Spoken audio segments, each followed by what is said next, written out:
put 2 minutes on the clock. Case 1, question 1. Your time starts now.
All right, time is up, and hopefully you've got some answers in. So this is something that I think a lot of us can have some difficulty with, because for us it seems like a no-brainer to vaccinate. The evidence is overwhelming, but it wasn't something I fully appreciated myself until I became a father. You want to make sure you do the right thing by your kids. And with so much misinformation and half-truths kind of out there, it can be really tricky for people, particularly if they don't have good medical literacy, to realise what's good information, bad information, and make decisions.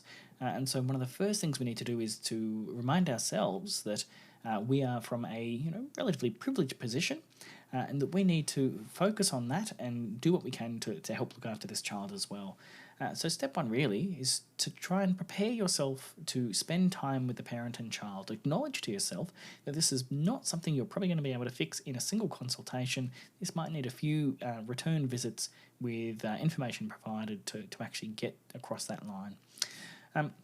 Important to explore and address concerns. So actually work out what the worries are, and tied into that as well is not to dismiss those concerns. So really acknowledge them as legitimate concerns from that parent, whether or not there's any kind of factual basis or scientific grounding behind it.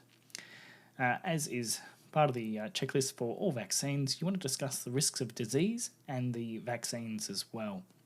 And it's one of the few times I think they would accept having an "and" in there. If you wanted to really play it safe, though, you could space those out over two answers. So discuss the risks of disease and discuss the risks of the vaccine as well. Of course, you want to make sure you have resources to support your discussion. And this is where resources such as the Myths and Realities, this booklet's a little bit old now admittedly, but the facts in there are still perfectly valid, as well as things like the Australian Immunisation Handbook. Now, tied to that as well, try and avoid overwhelming people with too many statistics or facts. So try and break it down into simple bite-sized chunks, and this is where having multiple consultations can really make the difference. Of course, offer the further opportunities to discuss vaccinations. Give them a chance to go out and do their own research. I personally always encourage people to actually go out, do their research, bring back the information they find. We can go through that together and we can work out, is this good information, is this bad information? How does this impact the decision they want to make for their child? All right, hopefully that makes sense. Let's go to question number 2. 2 minutes on the clock and your time starts now.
Now, this is a question that I think would leave some people pulling their hair out in frustration if this were to happen to them in real life.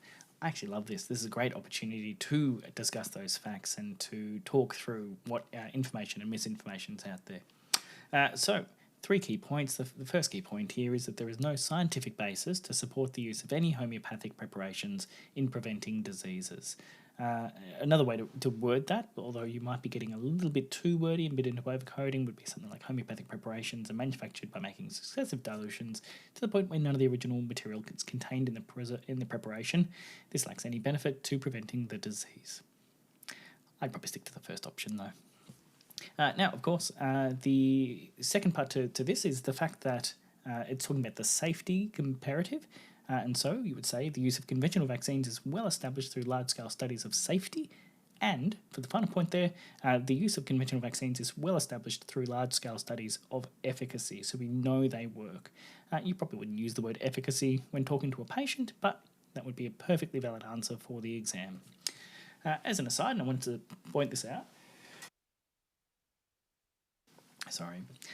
the Australian Homeopathic Association and in the United Kingdom, the Medical Association for Homeopathy does still actually recommend conventional vaccination with standard vaccines. And this is, I think, something that you could mention to parents as well to let them know that, yes, they've done their research there, there's things to go through, but even those organisations supporting homeopathy say you should still vaccinate your children using standard vaccines. Now, of course, we've gone through, and wouldn't you know, I think the parents might be willing to give this a go. Nothing could go wrong, surely. Well, let's get 2 minutes on the clock.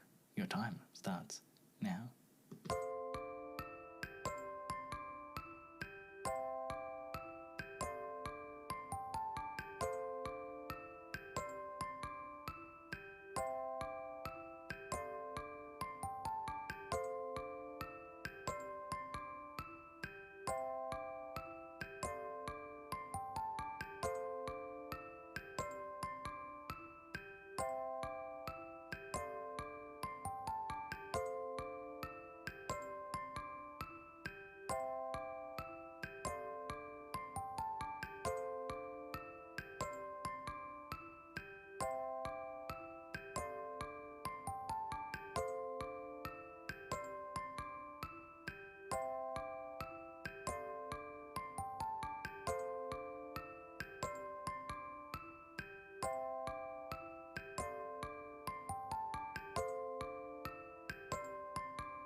Call it Murphy's Law, call it whatever you want.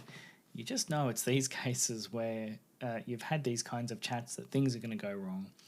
This is, of course, a case of anaphylaxis, and the college really does like us knowing the proper management for anaphylaxis. Now, I'll point out here as well, this is asking for management steps. Doses are not required. This means we have access to pharmacological and non-pharmacological options here. Step 1. Call for urgent transport to emergency, and specifying you're calling 000 for urgent, so you're specifying the qualifier there, transport to emergency. Would get you the full marks. Adrenaline, intramuscular, that's where you're going to get the higher marks there. So first round management of anaphylaxis is adrenaline, second round management of anaphylaxis is adrenaline. They really want you to know that. Now, of course, doses are not required, but I always like to throw it up here so that this sits in your mind. Essentially, it's whatever weight they are, just add a decimal point in front of that, really. And if they're over 10 kilo, you're going to get your answer there. So 0.01 mil per kilo of your 1 in 1,000, and this is what most people carry. Of course, if you have a EpiPen or EpiPen Junior, feel free to use that as well. Now, we have mentioned here that they're pale and floppy, so oxygen would be indicated, and as long as you're putting some kind of sensible flow rate, you should be fine. There's a little bit of ambiguity as to whether or not flow rates would constitute dosing, and I would probably risk overcoding and putting something in there as opposed to just saying oxygen by mask. You could add potentially a qualifier to maintain saturations of over 96%. It's whatever you feel more comfortable doing. Pardon me. Now, positioning for a infant or neonate is in the horizontal position, so across the body. And this is per the Australian Commission on Safety and Quality in Healthcare. This is their official recommendation. This is adequate positioning for airway, and as well, I think also gives that parent the reassurance everything's kind of happening as it needs to. Now, if you can, obtain IV access with cannula would also be a sensible thing if this is something you feel confident doing, of course, and as well as treating hypotension with normal saline. 20 ml per kilo is a bolus dose. Again, you wouldn't need to specify dosing there, but if it's something you need to know, this is one of those numbers you should always keep in the back of your head. Now, you would also get a mark here for continuing to monitor vital signs. This is something as well that is an important part of anaphylaxis to making sure that you're actually getting adequate response, and if need be, can give follow-up dosing. Lots of options there, 5 marks available. This should be easy marks for you, so fingers crossed you've done well. Regardless of anything else, these are all things that I want you to memorise, know like the back of your hand, because you never know when it will save a life.